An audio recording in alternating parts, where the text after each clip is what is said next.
A good person wins favor from the Lord, but the schemer he condemns. No one is made secure by wickedness, but the root of the just will never be disturbed. For their good sense people are praised, but the perverse of heart are despised. These excerpts from Proverbs chapter 12 express the common theological view of justice in Judaism. But these sentiments often fall flat when one attempts to apply them to the harsh realities of ancient life. Hunger, famine, drought, and disease care little for the morality of their victims, afflicting good and wicked alike. Worse still, those who care more for personal gain than for the well-being of their neighbors often live long and prosperous lives at the expense of those around them. These simple truths raise the question, why do good people suffer while the wicked prosper? Pointless suffering of the innocent remains, to this day, a thorn in the side of theology, as religions struggle to explain the seeming indifference of the universe. As religions grapple with this topic, they offer a variety of answers, and those answers often reveal more about their theology than the author might suspect. Not only what they are thinking, but perhaps what they will eventually believe centuries later. I'm your host, Jason, and you're listening to Dragons and Genesis.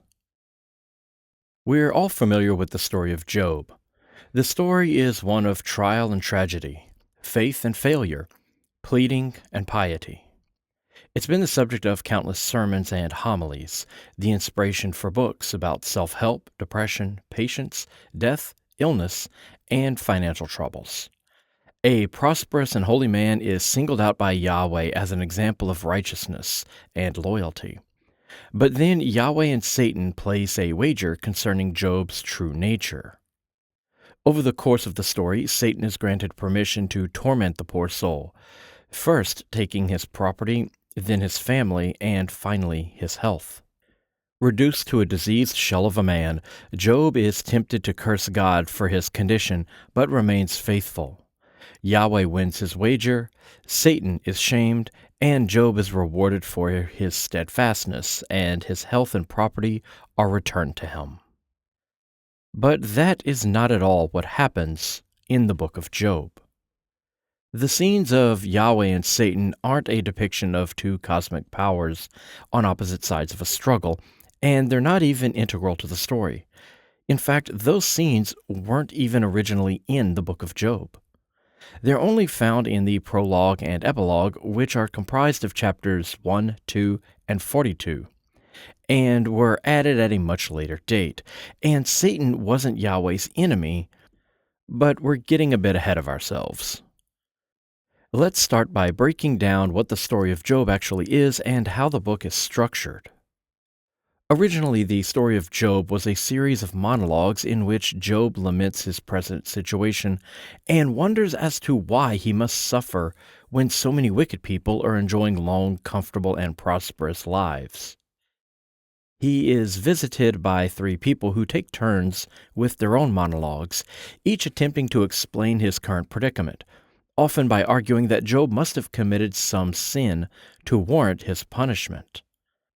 The story is written to address the idea that good people sometimes suffer while the wicked prosper. Such prominent injustice must be explained, especially in the exilic period when Jews, who were supposed to be Yahweh's favorite people, yet their nation fell, their city was depopulated, and their temple was looted and dismantled. Then the population was carted off into captivity and slavery. The wicked Babylonians were thriving, conquering adjacent lands and expanding their empire while the righteous Jews were suffering for decades. Their temple in Jerusalem, so small that no trace of it has ever been discovered, was dismantled by the invading army. By contrast, the great ziggurat, which housed the temple of Marduk, was grander than anything which had ever been constructed in Jerusalem, and was being renovated. It was difficult to imagine the world held any justice when such events occurred on such a grand scale. The monologues of Job express these sentiments of injustice and lamentations of suffering on a personal level, bringing the great plight of the Israelites down to a more relatable context, creating a timeless story of despair and confusion. This style of literature wasn't unique in the ancient world, but fit well within the genre of lament poetry, such as the tragedies of Euripides and the Babylonian poem of the righteous sufferer, as well as the lament psalms. In older theology, the deeds of the individual resulted in punishment of the entire nation. But gradually this concept faded and the individual was punished individually. But that left one to wonder what sin they had committed to warrant their suffering. In this way, and others, Job serves as a transitional tale, leaving behind an old theological concept while paving the way for new ideas to come. As we'll soon see, this isn't a story of God and Satan playing tug of war with a man's soul, but an abandonment of nationalistic responsibility and an anticipation of new concepts which would form the very foundation of Christianity. This is a piece of wisdom literature, dealing with questions of human understanding rather than national history or legal matters, as we've covered in previous episodes. Because of this, it doesn't matter that the hero of the tale isn't even an Israelite, but an Edomite. Job can be separated into 9 distinct sections: the prologue, 3 cycles of speeches, the poem of wisdom, Job's final argument, Elihu's speeches, Yahweh and Job's conversation, and the epilogue. The prologue outlines Satan's attempt to expose Job as a phony and reveals the methods Satan and Yahweh are willing to employ to test the man. The cycles of speeches are comprised of lengthy monologues by Job and his 3 friends, Eliphaz, Bildad, and Zophar. Job argues for his innocence and demands an explanation for his unjust treatment, while his friends claim he must be guilty of something, otherwise Yahweh wouldn't be punishing him.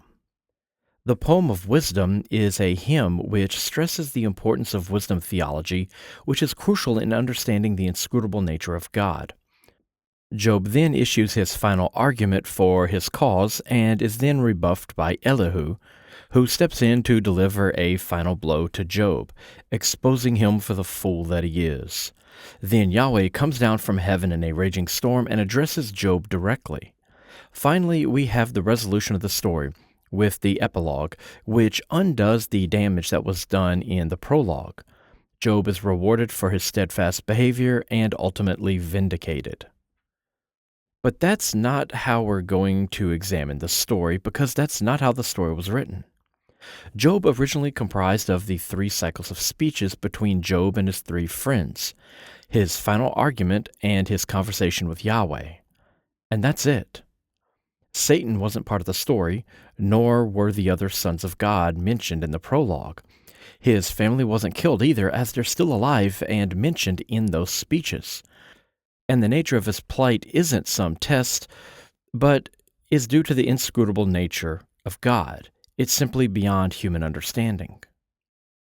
The first bit to be added was the wisdom hymn, inserted after the speeches but before Job's final argument.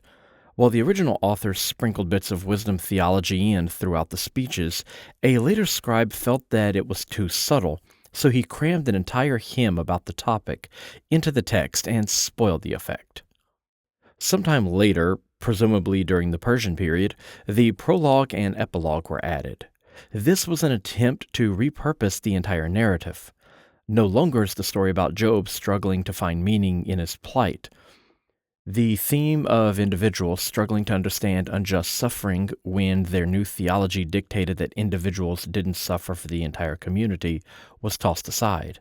In its place comes the idea of a flippant test, which stemmed from a casual disagreement between 2 deities in heaven. The new moral of the story ignores the contents of the speeches and their conclusions altogether, where Job accepts the inscrutable nature of God, and instead the entire ordeal is just a pointless test. The final edition comes in the form of Elihu's speeches. A 4th friend appears out of nowhere, completely unknown to the original speeches, or even the later prologue and epilogue, which refer to the opponents of Job as his 3 friends, with no mention of this 4th interloper.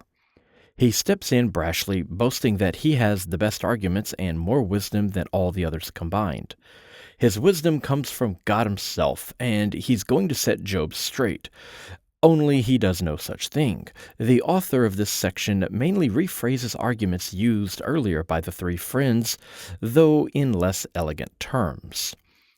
That's how we're going to examine Job, in stages, so we can understand the development of the story and the meaning of each stage in turn. Let's get started with the speeches, which cover chapters 3 to 27. In this section, Job laments his inability to take God before an impartial judge, to lay out his case as he sees it. Surely if he could do this, his suffering would end. But God's ways are mysterious and unknowable. This shows us an evolution in their concept of God. In Genesis, Abraham sees that God is about to destroy the city of Sodom, and begs for the city to be spared. He bargains with God, convincing him to spare the city if righteous people can be found. If God can see that an act is wrong, he'll behave predictably. This is a rational deity whose ways are easily understood by mortals. But here in Job, God can't be reduced to mere mortal understanding. He is completely inscrutable. The story of Job opens with a soliloquy directed at God in chapter 3. The man curses the day of his birth, wishing darkness would claim that day so that he would never have existed. He calls on those who have the power to raise Leviathan so the dragon could cause an eclipse and blot out the day of Job's birth. This is a reference to the Levite priest who once worshipped Leviathan, and the idea that solar eclipses were caused by the primordial dragon, responsible for chaos and darkness. As a display of their power, priests could use their knowledge of the celestial bodies to cause the sun or the moon to go dark. When one knew the date and time of an eclipse, one could pretend to cause such an event. The same was done during the winter solstice, which allowed the king or high priest to cause the days to begin to grow longer again. Rather than wish for brightness and creation, Job wishes to return to a primordial state before his own birth, the watery darkness of the womb. He wishes he never existed. If he had died at birth, he could now be resting peacefully in Sheol instead of suffering through life on earth. He waits for death, but it doesn't come. His life is a path that's hidden from him, and God now walls him in, confines him, whereas once that wall served to protect him. He feels that God has turned against him. The sentiments expressed here recall the book of Ecclesiastes, where we find similar concerning the meaninglessness of life in the face of certain death, which awaits us. See Ecclesiastes 9 through 10. Job is then met by three individuals who take turns delivering their own monologues. The prologue identifies them as friends who visited after learning of Job's suffering, but the main body of the text makes no such identification. They're merely three people who argue against Job's statements. Again, at this stage, the book is structured like a theatrical debate. We have characters with no backstory or prior connection, on stage delivering lines of poetry. The narrative elements won't be introduced until later scribes add them in. The first speaker is Eliphaz the Temanite, a region in Edom. The purpose of this speech is to establish the wisdom tradition of the Proverbs, which involves an accounting of the actions of the wicked and the righteous alike, who will be punished and who will be rewarded by God. He challenges Job to reflect on his actions, to understand why he suffers, implying that Job is overlooking some transgression. People who sow trouble will reap it. He also takes another approach by suggesting his current state is temporary. When others suffer, Job comforts them. Now it's Job's turn, and he must remain steadfast until the suffering is over. A spirit visited Eliphaz in the night and asked rhetorically if anyone could be more right than God. Can mortals be more blameless than their Maker? God isn't judging Job from the standpoint of other mortals, where the man may seem righteous. He's judging him from the perspective of the perfect Creator. From where God stands, all are imperfect and deserving of some punishment. Even the lesser gods and angels are flawed, so how much more flawed are human beings? He suggests that Job state his plea to God instead of to mortals because he does great deeds. The needy have hope with God. He strikes, but he also offers healing. He also tells Job that his household will be secure and want for nothing, which wouldn't fit if the prologue had been part of the story. In those chapters, Job's family were all killed with the exception of his wife, but in the speeches, his family still lives. They just don't talk to him. Eliphaz also sees suffering as a positive act, one which chastens and improves the sufferer. Job should embrace the pain and turn closer to God, and all will be well. We're going to skip Job's response to this. Instead, we'll cover the other two speeches made by Bildad the Shuhite of Edom and Zophar the Naamathite of Judah, though his name is derived from Zepho, the grandson of Esau, giving him his own Edomite link. Then we'll cover all of Job's responses to the first round of speeches. Being a Shuhite means Bildad is descended from Shua, one of Abraham's sons mentioned in Genesis 25:2. It's important to note here that Bildad likely means son of Hadad, the Canaanite storm god, often referenced to simply as Baal. A significant portion of Yahweh's character is owed to this particular god, including his storm god nature, which we will see later in this book. Bildad asks if God perverts justice and tells Job in no uncertain terms that if he is indeed innocent, he will be restored. He offers a similar promise that was used to encourage Abraham. Though his origins were humble, his future will be grand. God won't cast aside the upright, nor will he aid the wicked, and those who mock Job will be shamed. He describes Job's argument as a great wind, empty and violent. His worldview is more simplified than that of Eliphaz. He sees justice in black and white terms. Job is punished for wickedness. End of story. Job needs to get on the right path in order to be restored.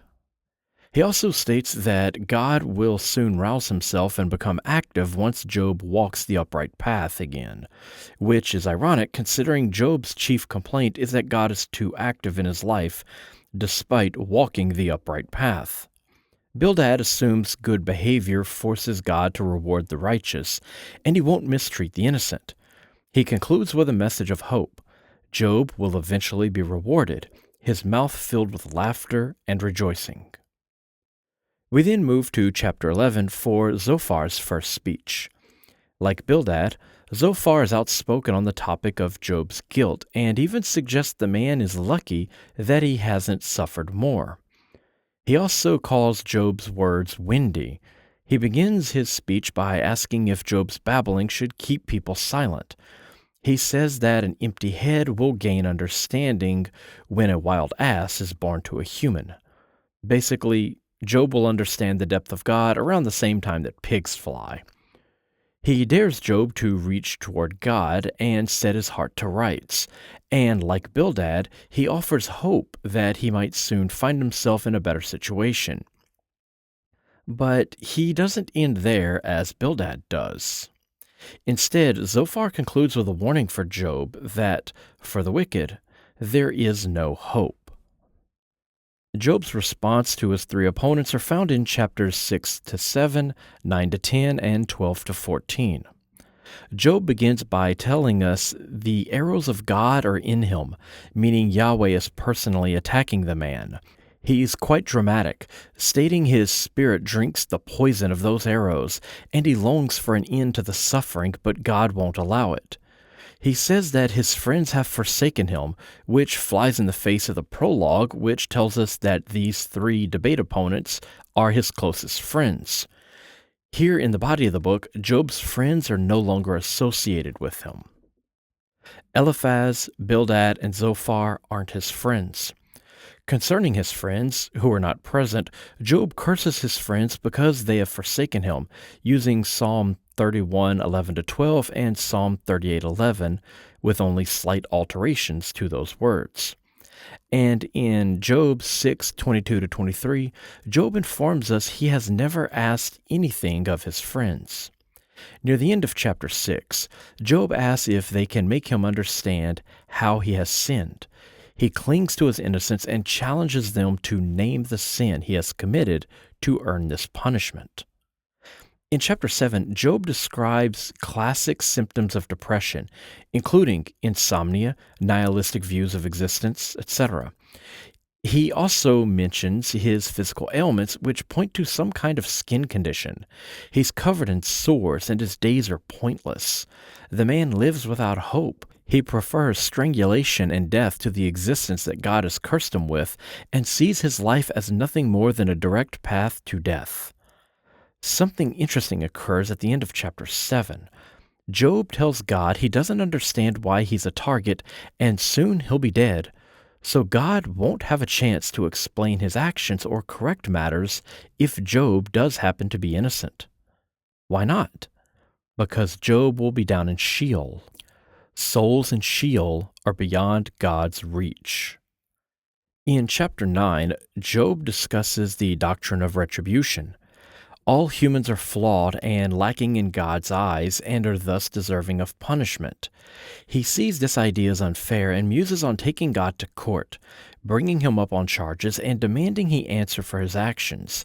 However, he considers the unparalleled power of God, who can move mountains, and knows that such an approach would be futile. How could Job stand up against such an opponent and remain whole? We are treated to cosmic imagery designed to illustrate God's power. He shakes the pillars which support the earth and commands the sun. He seals away the stars during the day and even walks on water. If Job appealed to him, God would simply overwhelm him with a storm, which is exactly what happens at the end of the book. And this gives us another instance of Yahweh being depicted as a storm god. Because he's so mighty, none can call God to account. He references Ecclesiastes 9:2 by stating that all share the same fate. The good and the wicked are both destroyed by God, who won't view him as innocent, so there's no reason to try. Then something amazing occurs for the first time in the Hebrew Bible. Job wishes for some divine arbiter who could spare him from God's unjust wrath. This would allow him to speak without fear of further punishment. Why is this so amazing? We're not going to dig into that just now, but keep this in mind. It'll come up again in Job, and I'll explain its importance at the end of the next episode. Job begins chapter 10 by demanding to know the reason God opposes him. What sin has he committed that has earned him such punishment? Is it merely for God's own pleasure to oppress? Why does the Creator spurn his own creation? And why does he shine light on the work of the wicked? God seeks guilt in him, even while knowing that Job is innocent. And if Job is flawed, isn't that God's fault, since he formed Job out of clay? He says that God renewed his attack against him, but the word used could mean attack or witness, continuing the lawsuit metaphor that permeates the book of Job. Humans have no power to argue against God, who is both their enemy and their judge. And all Job wants is for God to leave him be so he can rest for a while before his death and ultimate descent into Sheol. Moving on to Job's last response in the first cycle of speeches, chapter 12 begins with the man stating that he has at least as much wisdom as his three opponents. But now the man is just mocked by his neighbors for how far he's fallen. He sees this as somewhat humorous since he can speak directly to God, while his critics, who claim God's authority, cannot. Then we see a strange section in verses 7 to 12, where Job seems to be singing a hymn of praise to God, a contradiction to his other statements. That's because this fragment of a hymn is misplaced. It likely belongs in a previous chapter as the words of one of Job's opponents, who are arguing that God builds up wonderful things and Job will be granted wisdom at a later date. He continues to accuse God of punishing everyone, not just the wicked, and tells his opponents that they too are aware of this. In chapter 13, Job asks his opponents if they lie for God, showing partiality for him in an attempt to gain his favor and warns that God will rebuke them for this. We'll see in the closing of the book of Job that this is exactly the case. His friends are being dishonest concerning God's motives. He's so confident in his own innocence that he ignores their warnings to be silent and continues to speak directly at God despite the danger to his own life. He promises to be silent if anyone can make an actual case against him. Then Job grows more bold, demanding God withdraw his hand from him so fear won't rule him when he lays his accusations before the Almighty himself. Then he demands God answer for his actions, to come out of hiding and declare why he considers Job to be an enemy. Job can't correct mistakes if he is unaware of what those mistakes are.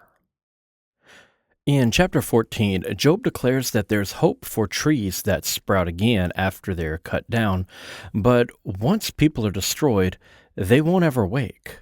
This idea of waking from sleep after death is important and will be mentioned again at the end of the next episode, so keep that in mind. Job mainly accuses God of oppressing and destroying humans in general, not just himself. The second cycle of speeches begins in chapter 15 and ends with chapter 21.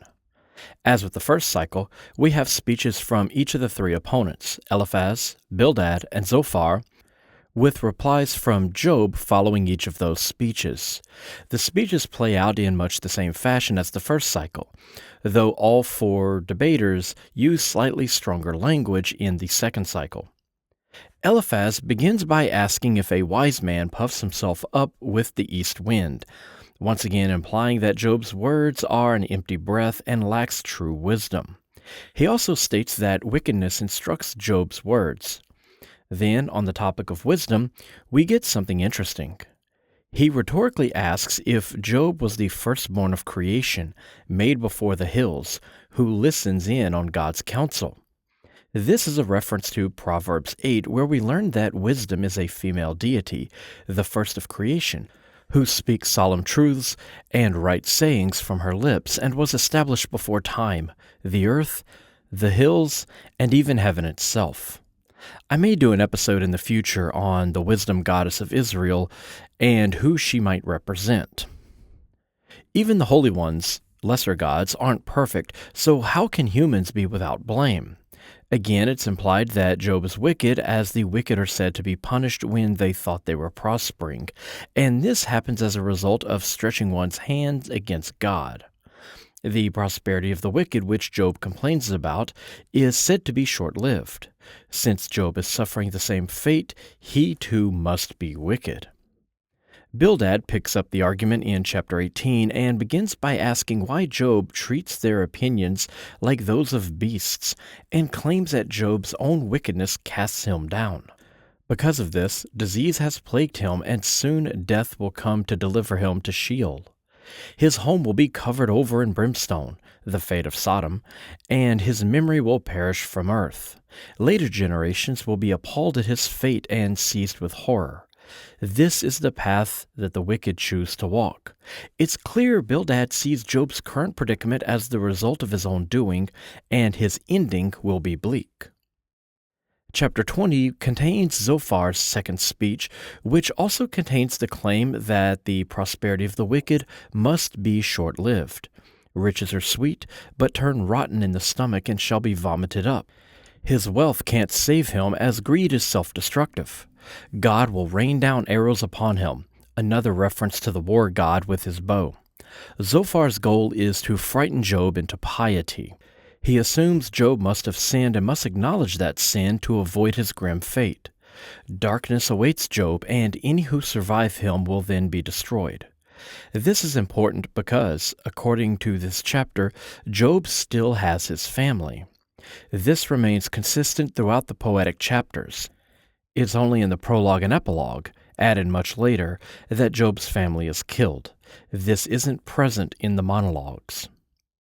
The second round of responses from Job are in chapters 16 to 17, 19, and 21. Job grows impatient with his opponents, saying that he's heard their arguments before and asks if there's no end to their empty words. He even asks if they suffer some illness that causes them to prattle on. I think I'm going to use that response during my company's next safety meeting. Job then shifts his focus to God, describing his ill treatment at God's hands, accusing him of casting him into the hands of the wicked, and how he's being mistreated, torn, and seized by the neck and thrashed. He's been pierced by God's arrows, and his side was pierced, the ground wet with his blood.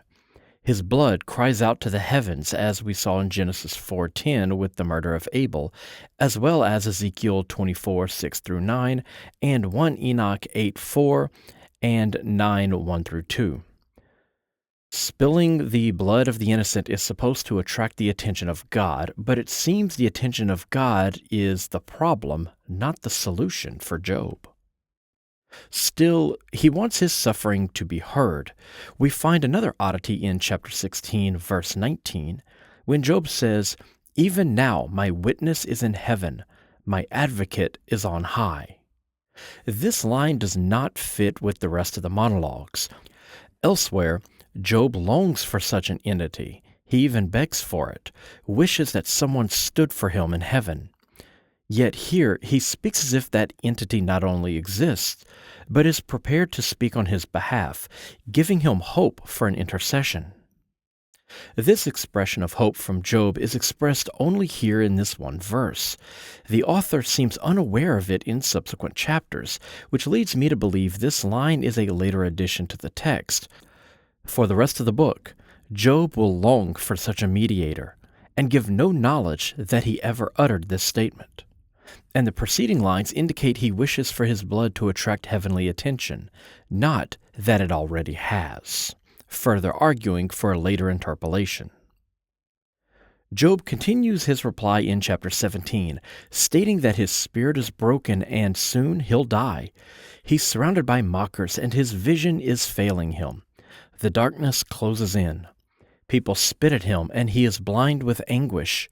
He finally turns his attention to his accusers and tells them there isn't a wise man to be found among them, and if he is to die in this state, then there is no hope for him.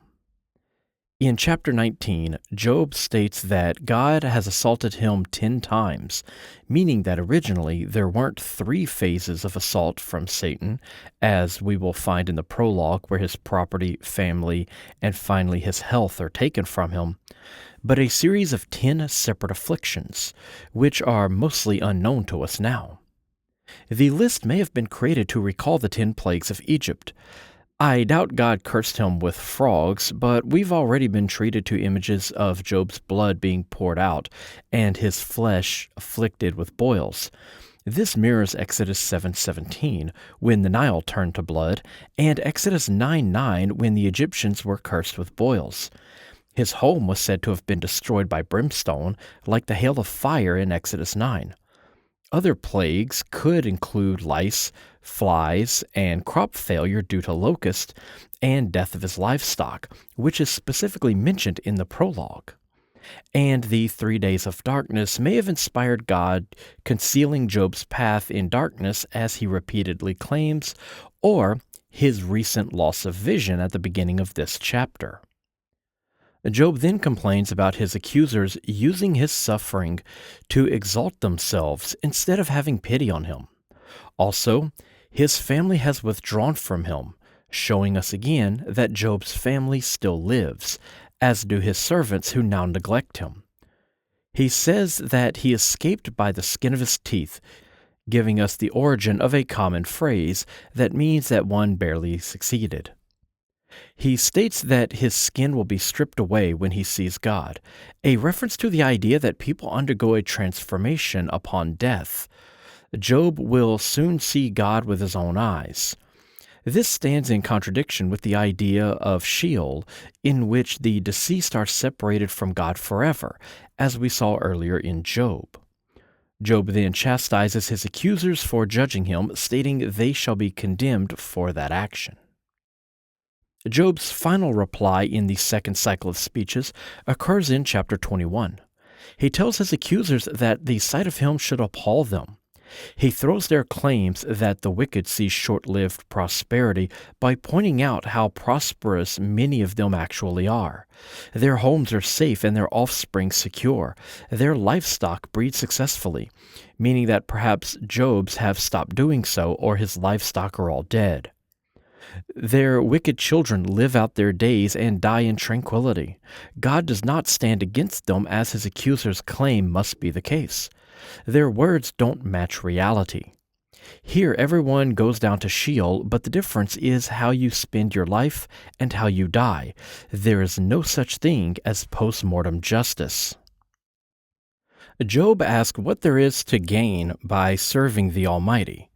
If a man does wrong, it seems God sends his anger after his children instead of the man himself, so the man knows nothing of it because he's already dead. The justice that his opponents claim seems to come too late. The wicked man himself should see his own punishment, not some later generation. He then brazenly states that someone should teach God knowledge, since he's in charge of judging the heavenly beings. Job also suggests there should be different fates for the pious and the wicked. Remember this bit for later, too. Someone should charge God for his conduct because the wicked don't care what happens after they die, yet that's when God has decided to send their punishment, so his justice is meaningless. Job is turning the arguments of his opponents against them. Cursing the children of the wicked after the sinners in Sheol does nothing to the sinner. The third cycle of speeches covers chapters 22 to 27. Eliphaz and Bildad each speak again, but Zophar's final speech is missing from the text. Various scholars have attempted to reverse engineer it from Job's final reply in this section, but because the three opponents repeat their accusations and Job sometimes seems to be responding to things which were never actually said, it's impossible to know for sure what Zophar's speech once contained. Eliphaz kicks things off in chapter 22 by asking Job if it pleases God for a man to be just or perfect. Such things are beneath God, unless, of course, the prologue were part of the story. Then Job's righteousness would prove God to be right, so it would matter to him. Another indication that the monologues suggest an inscrutable God, not one engaged in a simple bet with his minions. Finally, Job is accused of actual wrongdoing when Eliphaz lists the following four charges in Job 22, 6-9. He accuses him of exploiting the destitute, being inhumane toward the poor, stealing other people's land, and ignoring the defenseless. However, he seems to suggest Job committed these acts instead of naming specific incidents, saying that Job does these things or behaves as if he can do these things. I don't see this as an actual accusation so much as the final escalation of the argument against Job. The language of the three opponents has grown stronger with each cycle of speeches, and this seems to be the conclusion. And Job will answer these four charges in chapter 31 and refute all four of these. Eliphaz states that God sits in the heights of the heavens and sits above the tops of the stars. This gives us another glimpse of their flat earth model where all the stars are on the same height and God's throne sits above them. He also says that clouds obscure God as he walks the circuit around heaven, pacing a circle around the earth. He promises restoration to Job if he returns to the Almighty, and suggests he forego earthly riches in favor of the wealth of righteousness. God should be his wealth. He ends with the promise that the light of God will shine on Job. So he's outlining the sins that Job must have committed, possibly based on the curses Job has suffered, and offers hope if Job would only repent. Bildad's final speech begins by stating God's army is beyond number. Remember that Yahweh's full name, Yahweh Sabaoth, means Lord of the Heavenly Army, or Lord of the Heavenly Host. Because of his might, no one can be right against God. So rightness is determined by might, a complaint Job has made himself. And not even the moon and stars are clean. meaning those heavenly beings, which are personified by the great lights in the sky, are impure when compared to God. It's interesting that the sun isn't mentioned as one of these heavenly beings.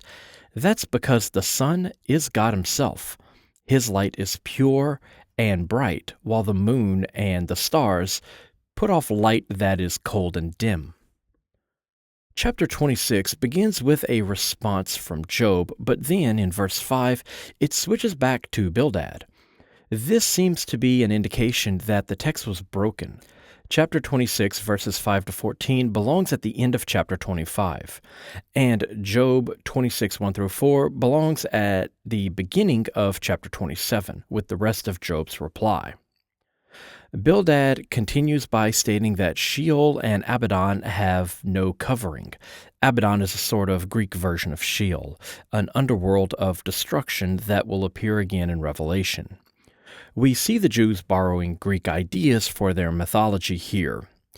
We then find something truly cool. We're told that God uses Mount Zaphon to cover over the void. Mount Zaphon is the holy mountain outside the city of Ugarit, the Canaanite equivalent of Olympus. It was the holy mountain and home of the gods. It's where the god Baal-Hadad lives. Later, the mountain outside Jerusalem would be renamed Zaphon, just as Baal would be renamed Yahweh.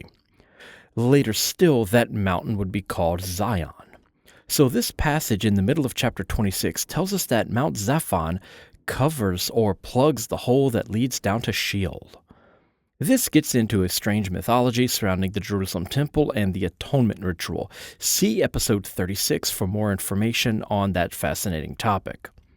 Basically, if the Jews don't perform a certain sacrifice at a certain time of the year at the Jerusalem temple, which plugs over the hole of the void, the integrity of that plug will fail and the world will be destroyed. The text goes on to say that God has drawn a circle on the surface of the Tehom, which is the primordial chaotic ocean, and separated light from darkness. This is a reference to the older story of creation where God used a written covenant to organize creation by separating water from land, light from dark, etc., as opposed to just speaking everything into existence. This world is surrounded by a ring of water that extends to the firmament. See Proverbs 8:27. This disk earth is held up by pillars, which tremble at God's thunderous voice, which we see in Job 26:11, and that gives us another reference to a storm god. Bildad continues to expound on God's power by telling us he stilled the sea by crushing the water dragon called Rahab. See Psalm 89:11. And God's wind cleared the heavens. His hand pierced the twisting serpent, another name for Leviathan. See Isaiah 27:1. This is a reference to the classic creation by combat myth. Bildad concludes by asking who can comprehend the thunder of his power, another reference to God being a storm god, and a reference to brontomancy, reading meaning from thunderstorms. Job concludes his third set of responses in chapter 27. He promises not to speak falsehood as long as he lives, and with that, he continues to claim that God is in the wrong for his unjust punishment. He refuses to give up on his quest for justice, despite the futility of his actions. Then the text takes a strange turn and seems to be written from the point of view of Job's opposition. It claims that God will not listen to the cry of the wicked or the unjust. They will live without hope, as this is their heritage. Their children will be punished, as their legacy will not last. And as the wicked perish, their widows won't weep for them. The innocent will divide their belongings as a reward for their piety. This section cannot be the words of Job, as it states the exact opposite of his views. Some scholars believe this is a fragment of Zophar's lost third speech. So far, the story of Job is concerned with the wisdom literature and theology. The idea that the righteous are rewarded while the wicked are punished. Simple as that. Job must have done something wrong in order to deserve his current afflictions. At least, that's the view of his three accusers. But Job suggests something else must be the case as he's done nothing wrong. There must be another explanation, and this explanation will represent another stage of evolution in Jewish theology.